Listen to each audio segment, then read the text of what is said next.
नमस्ते दोस्तों, मेरा नाम डॉक्टर शांतनु गुप्ता है। मैं एक पीडियाट्रिक न्यूरोलॉजिस्ट और एपिलेप्टोलॉजिस्ट हूँ। इसका मतलब मैं एक बच्चों के ब्रेन का स्पेशलिस्ट हूँ। मैं allied multi speciality clinic Gondia में प्रैक्टिस करता हूँ। आज हम बात करने वाले हैं एक ऐसे न्यूरोलॉजिकल डिसऑर्डर के बारे में जो वैसे तो आमतौर पर बहुत कॉमन है, करोड़ों लोग इससे ग्रसित हैं, पर समाज में व्याप्त बहुत सारी गलतफहमियाँ हैं इस बीमारी से रिलेटेड। हम बात कर रहे हैं एपिलेप्सी अर्थात मिर्गी की। वीडियो शुरू करने से पहले इस चैनल को सब्सक्राइब करें और बेल आइकन पर क्लिक करें। एपिलेप्सी एक न्यूरोलॉजिकल डिसऑर्डर है। जिस प्रकार हमारा ब्रेन एक इलेक्ट्रिकल सर्किट के हिसाब से काम करता है, जैसे एक बिल्डिंग का इलेक्ट्रिकल सर्किट रहता है जिसमें लाइट पंखा इसलिए जल रहा है क्योंकि वायर्स के बीच में इलेक्ट्रिकल करंट दौड़ रहा है। सेम चीज़ हमारा ब्रेन भी है। ब्रेन से रिलेटेड हमारी सारी इंद्रियां, हमारी समझ, सब कुछ इसलिए काम कर रही है क्योंकि नसों के बीच में इलेक्ट्रिकल करंट दौड़ रहा है। जब इस इलेक्ट्रिकल करंट में या विद्युत गतिविधियों में अनियंत्रितता आती है, उसकी वजह से मिर्गी के झटके आते हैं। यह बीमारी छूने या साथ रहने से फैलती नहीं है, जो कि बहुत बड़ी गलतफहमी समाज में व्याप्त है।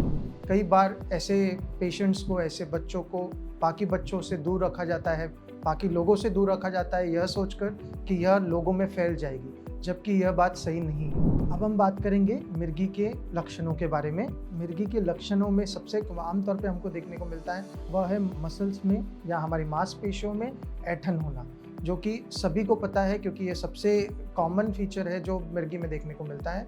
हाथ का टेढ़ा होना, गर्दनों का टेढ़ा होना, आंखें ऊपर चले जाना, ये काफ़ी कॉमन है। मुँह से झाग निकलना, पेशाब कर देना, यह सब कुछ मिर्गी में होना पॉसिबल है। बट कई बार मिर्गी ऐसे ना आकर बहुत सटल तरीके में या बहुत ही माइल्ड तरीके से देखने को मिलती है, जो कई बार ध्यान में नहीं आ पाती है। खासकर बच्चों में, जिनमें मिर्गी के लक्षण कई बार इतने माइल्ड रहते, इतने कम रहते हैं कि जिसे हम नज़रअंदाज कर देते हैं। जैसे बच्चों का कई बार होश में होते हुए भी अपनी इंद्रियों का इस्तेमाल ना कर पाना, देखने में कई बार दिक्कत होना या सुनने में दिक्कत होना, कई बार एक तरफ देखते रहना, कई बार नाम पुकारते रहने पर भी रिस्पॉन्स नहीं देना, यह भी मिर्गियों के लक्षणों में आता है। असामान्य बिहेव करना, जो नॉर्मल उनका बिहेवियर नहीं रहता उसे छोड़कर असामान्य बिहेव करना, यह भी कई बार मिर्गी में देखने को मिलता है। इसलिए बच्चों को जो देखभाल दे रहे हैं उन्हें बहुत ज़्यादा ज़रूरी है ये सब चीज़ों पर ध्यान रखना कि कुछ भी जो नियमित उनके व्यवहार से अलग देखने को मिल रहा है उसे वो नोट करे या उसका वीडियो बनाए, ताकि वो जब डॉक्टर से मिले तो उसको शेयर कर सके और इससे रिलेटेड जानकारी ले सके कि यह मिर्गी का प्रकार है या नहीं। मिर्गी के सबसे कॉमन कारणों में जो आता है, सबसे आम कारणों में जो आता है वह है जन्म के वक्त अगर बच्चा नहीं रो पाया है तो उस मस्तिष्क में ऑक्सीजन की कमी होती है, जिसकी वजह से मस्तिष्क को चोट पहुंच जाती है।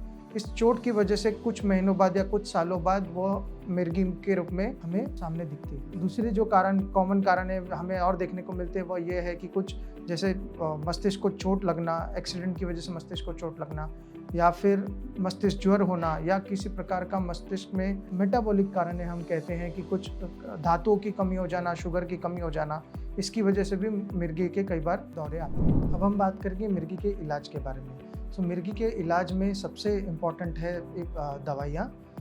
मिर्गी की बहुत सारी दवाइयाँ हैं और ये दवाइयाँ कौन सी दवा किस प्रकार के मिर्गी है उसके बेसिस पर डिसाइड की जाती है, जो कि पीडियाट्रिक न्यूरोलॉजिस्ट डिसाइड करते हैं। दवाइयों में सबसे इम्पॉर्टेंट चीज़ ये है, सबसे इम्पॉर्टेंट बात ये जानना बहुत ज़रूरी है कि इनकी नियमित सेवन बहुत ज़्यादा ज़रूरी है, समय के अनुसार इनका सेवन बहुत ज़्यादा ज़रूरी है। कभी भी आप दवाई मिस करेंगे तो इनका वापस आने का चांसेस बहुत ज़्यादा रहता है। दूसरा जो इलाज है वो है सर्जरी। हर प्रकार की मिर्गी में सर्जरी पॉसिबल नहीं रहती है। यह आपके पीडियाट्रिक न्यूरोलॉजिस्ट डिसाइड करते हैं कि कौन से प्रकार की मिर्गी पे आपको सर्जरी एक ऑप्शन आपके लिए हो सकता है। यह उसके लिए काफ़ी टेस्ट करना पड़ता है, MRI करना पड़ता है, उसके बाद ये डिसाइड कर पाते हैं आपकी मिर्गी की बीमारी के लिए सर्जरी कर सकते हैं या नहीं कर सकते हैं। तीसरा ऑप्शन रहता है डाइट। तो डाइट यूजुअली उन पेशेंट्स के लिए, मिर्गी के पेशेंट्स के लिए इम्पॉर्टेंट है जिनमें फिट की बीमारी का इलाज दवाइयों से एवं सर्जरी से पॉसिबल नहीं है। जब 2 या 3 से ज़्यादा दवाइयाँ लग रही है और फिट की बीमारी कंट्रोल नहीं कर पा रहे हैं, मिर्गी की बीमारी कंट्रोल नहीं कर पा रहे हैं, तब हम डाइट का ऑप्शन पेशेंट को बताते हैं, जिसमें काफ़ी कॉमनली इस्तेमाल की जाने वाली डाइट है कीटोजेनिक डाइट, जिसमें कार्बोहाइड्रेट की मात्रा काफ़ी कम कर दी जाती है और मेनली डाइट को प्रोटीन बेस्ड डाइट पे रखा जाता है ताकि बॉडी में कीटोन्स की मात्रा बढ़ सके, और यह कीटोन की मात्रा बढ़ने की वजह से कई बार फिट में कंट्रोल करना पॉसिबल हो पाता है। इसलिए यह बहुत ज़रूरी है, खासकर बच्चों को जो देखभाल दे रहे हैं उनके लिए बहुत ज़्यादा ज़रूरी है कि बच्चों का कोई भी असामान्य व्यवहार को